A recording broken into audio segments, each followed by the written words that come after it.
സിക്കിം മുൻ മന്ത്രി ആർ.സി. പൗഡയാലിൻ്റെ മൃതദേഹം പശ്ചിമബംഗാളിലെ സിലിഗുരിക്ക് സമീപമുള്ള കനാലിൽ കണ്ടെത്തി. കഴിഞ്ഞ 9 ദിവസമായി ഇദ്ദേഹത്തെ കാണാനില്ലായിരുന്നു. ചൊവ്വാഴ്ച ഫുൽബുരിയിലെ ടീസ്റ്റ കനാലിൽ ഒഴുകിവരികയായിരുന്നു 80കാരനായ പൗഡയാലിൻ്റെ മൃതദേഹം. ധരിച്ചിരുന്ന വസ്ത്രവും വാച്ചുമാണ് ആളെ തിരിച്ചറിയാൻ സഹായിച്ചത്. പാക്യോങ് ജില്ലയിലെ ഛോട്ടാ സിങ്തമിൽ നിന്നും ജൂലൈ 7-നാണ് ഇദ്ദേഹത്തെ കാണാതായത്. പിന്നാലെ പ്രത്യേക അന്വേഷണ സംഘത്തെ തന്നെ തെരച്ചിലിനായി നിയോഗിച്ചിരുന്നു. സംഭവത്തിൽ അന്വേഷണം പുരോഗമിക്കുകയാണ്. സിക്കിം അസംബ്ലിയിലെ ആദ്യ സ്പീക്കറായ ഇദ്ദേഹം പിന്നീട് വനം മന്ത്രിയായി. സിക്കിമിലെ രാഷ്ട്രീയ സാഹചര്യത്തിൽ വലിയ സ്വാധീനം 70കളിലും 80കളിലും ചെലുത്തിയ ഇദ്ദേഹം റൈസിംഗ് സൺ പാർട്ടിയുടെ സ്ഥാപകനാണ്.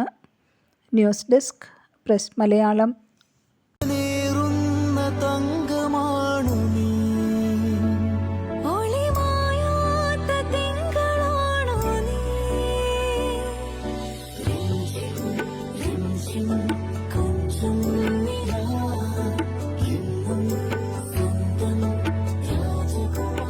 Be a Rajakumari.